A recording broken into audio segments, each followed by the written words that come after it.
Welcome to another episode of Wisdom Wednesday, where we have different experts here to support you as a woman over 40. Today, I have an expert in the parenting area.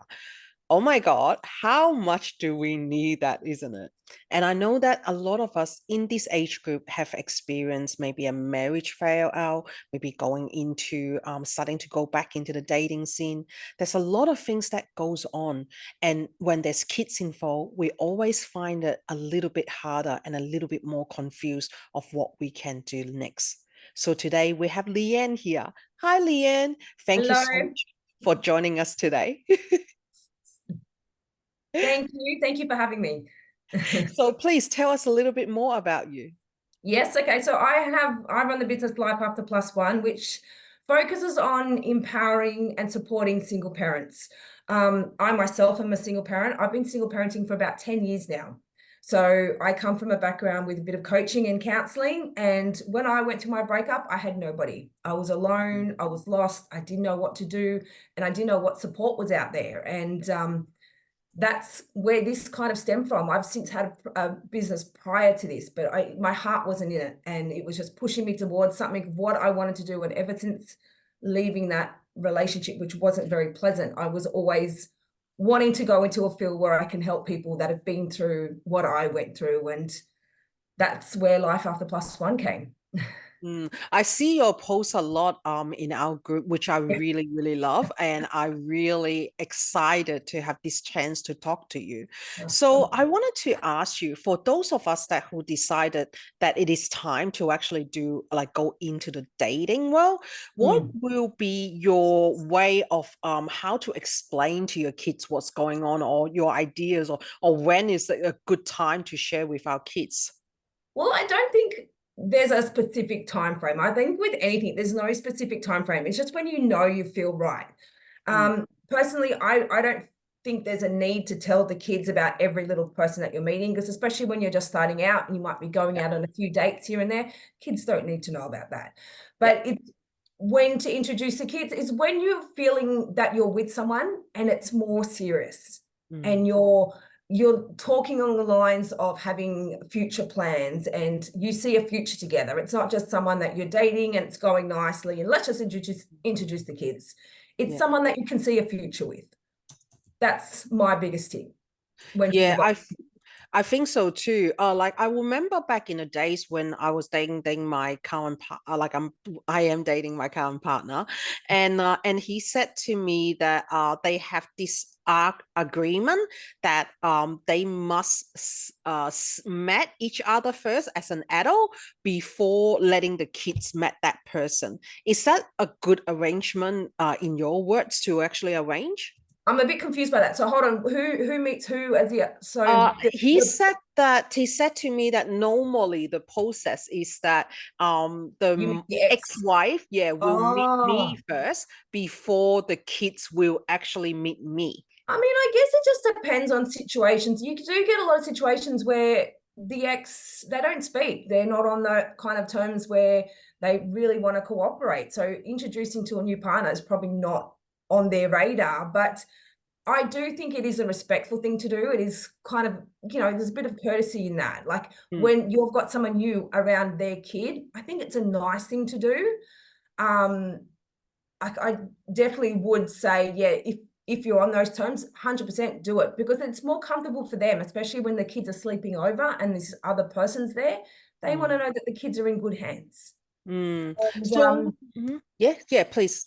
and yeah, like I wouldn't say necessarily they have to meet the person first, because you could have a kind of partner or an ex-partner that's just going to say no to everyone just Yeah. out of spite, or Mm, I think it's maybe nice to let them know, but uh-huh. I wouldn't say you necessarily have to introduce the the partner to the ex-partner first. I I agree with you. I agree with you.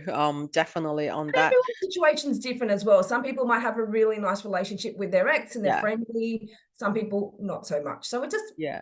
depends on where you're at with your ex, really, as well. That's true. So what are the tips at talking about parenting responsibilities to your potential partner to ensure the compatibility? With each other, you mean? Like Yes. to ensure that you're compatible with each other? Yeah. I wouldn't say there's so much. I mean, it depends on what you're looking for. I Mm, think the biggest thing when you're going into the dating world is to know what you want. mm. You see so many people out there, and especially on the dating apps, still Yes. figuring it out. Yeah. And I think, I don't know if it was on your page, on the girls or another one, but I saw a meme yesterday on one of the page about a guy that posted something and it says, still figuring it out.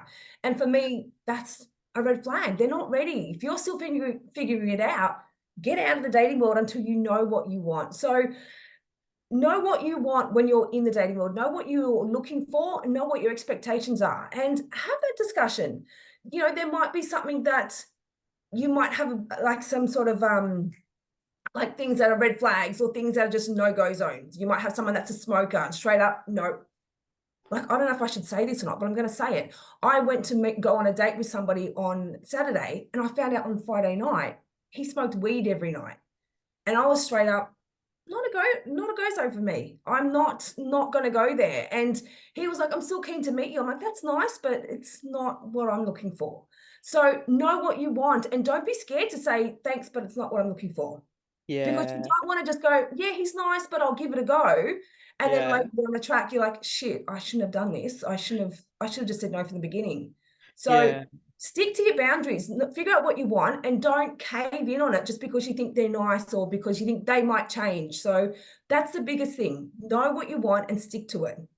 I completely agree with you. A lot of women, I think, in our age group, we become, I know that we don't like to hear it, but we do become desperate. We worry that we can't fight with the younger ones. We're worried that we don't look good enough as compared to our 20s. So there's a lot of fear and Yeah, insecurity inside of us. yeah. And as soon as the opposite sex creature Some give us some attention. Yeah. attention, and then we're just like, oh my god, absolutely full head to toe, Yes. oh yeah, this one Yeah. doesn't actually meet our criteria, but Yeah. it's okay, that could change, you know what, that could be just one flag, A and it's 100%. okay. And I'm like, why? But if then those flags end up multiplying, don't they? Yeah. Yeah, and I'm Yeah. like, why entertain them? Like, that's one of Yeah. the thing I see posts a lot from people is saying that, like, this one is been like, a childish kid. This one is actually been sexist and things like that. I'm like, Stop why giving do it you energy. entertain them? Yeah, Yeah. why even have to reply? Why Yeah. don't just hit that button? Like, you're hitting a button by sending a message, but why not just put the button called ban and Yeah. then delete and then go away and move on? Block. You Yeah. don't even I need to. don't I don't think it's so much desperation. I think it's fear of not finding someone good enough. Yes, I Or agree with they're you on that. fearful of not being good enough themselves. So they just think, Yes. oh, this person must like me, so I must have to stick with it. Because Yeah. maybe I won't find someone else, or maybe I won't find someone good enough. You will. Yeah. I believe, like, I've been single parenting for 10 years. 100%. There's someone out there for everyone. I Yes. love being alone. I love being single parenting. I've had my time of dating and everything else. Yeah. And I'm 100% under the belief, or 100% know that my right person will come when I'm ready. I'm just not Yes. choosing to settle for anyone. That And is such a good yeah, advice there. That is such a good advice because I feel like that it is that fear that is yeah, trapping us and making us feel like that we must cave in into yes, a male species. Like, I'm like, no, like, even if you're dating a man or woman, it's exactly the same. It is a mind map. It is a mind game. So yep, you got to actually go in with a plan, understanding that how this is actually going to work for you, and then to go from there. So let's yep, bring us back into successful co-parenting. What are yeah. some of the key principles to actually work out a co-parenting environment that will benefit both you and Yeah. you and yourself and the partner? Yeah. The biggest thing that I can suggest, and I think it's the biggest thing that people struggle with, is you've got to figure out to separate your breakup Mm, from your parenting. mm, People mix the two together. It's very different. You're broken up. You're now only in this person's life for your kids. You've mm, got to drop those breakup emotions. They may have hurt mm. you, they may have cheated on you, they may have done something, Yeah, but at the end of the day, you're broken up. You're yeah, not, you don't need to worry about those emotions now because you're not together. As long as they're good with the kids and they're doing everything that's needed as a parent, then that's all you need to worry about. You've got to yeah. let go of that hurt, and that, because that's what it is. People just still carry that, oh, but they hurt me, they did this to me, they did that, that's not fair, or I'm going to get them back. It's done, you've broken up. And normally, let's be real, like if you didn't have kids together, you'd probably never see them again. They'd be Yeah. blocked or whatever else. You'd never hear from them again. It's because they're a parent to your kids, they're still in your life. So you've got to Yeah. remember, they're in your life for your kids, Mm-hmm. not for you. So Yeah. you've got to learn to separate those breakup emotions, because it's now not about the breakup, it's about the kids. Yeah. I think that's actually tough, isn't it? Especially It when you is. have children And apart. especially at the start, it's the hardest part. You're hurt, you're heartbroken. It's hard. It is. Mm. What will be the not like if I'm asking you to give us some tips, what are some of the tips that like a woman can do for themselves when they are experiencing all those emotion and trying to set up a parenting plan with their ex? So how to look after themselves. What are your tips? The biggest thing, find your people. Find your people. You need to have a good support network around Mm, you. And that's the thing. When I went to it, I had no one. I even mm, lost a good group of my friends. And I think I put this in one of the posts yesterday on that yeah, page. I lost a good portion of my friends to my ex. They seemed to jump on his bandwagon. yeah. You need to have your people. You need to have people that are going to uplift you and make you feel good. You need your positive support network. That's Mm, definitely a big thing. And you need to just not sit around. Yes, have your times to sit in your moment and feel those emotions and be sad. Yes, that's okay. But don't stew in it for too long. Get out mm, and live your life again. Go out and let your hair down. Find a new hobby. Join a gym. Do something that makes you feel good, where you're not just thinking about the past and thinking about this and wishing you should have done this differently. You've got to learn, okay, this is done. Now, what can I do for me to make me feel good? This is your mm. time to look after you. Great answer there. So I'm going to ask something. I think a lot of us worry that because of the breakup, because of the divorce, how much our kids is actually affected. So what would be a tip for you, like that you can give us to the people who are experiencing this? I always say it's not the breakup as such that affects the kids, it's the parents' behavior that affects the kids. Ah, You can break up and be totally fine with each other and be amicable and explain to the kids, mum and dad just don't get along anymore, we're going our separate ways, and explain it to them in a healthy way. That's, the kids are fine. It's the fighting that affects them. It's the, constant bickering about the other parent, or finding what's happening, like trying to work out what's happening at the other parent's house. Those are the biggest things that affect the kids. I mean, yes, it's going to be a big adjustment for the kids when mum and dad have separated. Even if they do get along, it's still a lot for the kids. But when the parents get along, it's 1,000 times easier for the kids to process mm, when there's no fighting. It's all nice, it's all amicable. You can explain it to the kids properly and let them know when they're at mum's and when they're at dad's, and there's no fighting about what's at whose house. Because these days people fight about, oh, that should be at my house. You can't take those clothes there. You can't take this there. You can't call them then. You can't call. Why? It's for the kids. Do what's best for the kids. That only messes with their heads. If I know people that they don't let the kids call their mum or their dad when they're at the other parent's house. When I think, why? That's depriving the kids. If they want to speak to mum or speak to dad, let them do it. mm, Those kinds of things is what messes with the kids' head. You want to make it as comfortable and as easy for the kids as possible. And by mm. having that conflict and the negativity and the drama, that's what is going to affect them. So tell us a little bit about how do you work with your clients and explain a little bit more to us about that. Well, it's more so just every situation is different. So you look at what they're going through, where they're at. Some people just might be in the thick of it and just dealing with all that anger and just not see a light at the end of the tunnel. They're all just hate, hate, hate, hate. It's just learning how to handle those emotions, learning how to look at it from a different perspective and go, okay, you know what?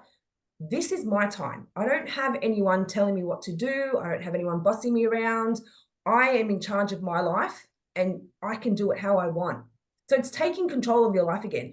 And that's just it. You have a lot of people that have been in these marriages for maybe 20, 30 years, and they don't know any different. They've had I don't want to sound sexist or anything, but you might have the husband that's paying all the bills and doing all this and doing all that, and they haven't had to have responsibility of these certain things. Now all of a sudden they're out on their own. They've got to organise the lawns and the car and any handiwork around the house and things like that that they've never had to worry about.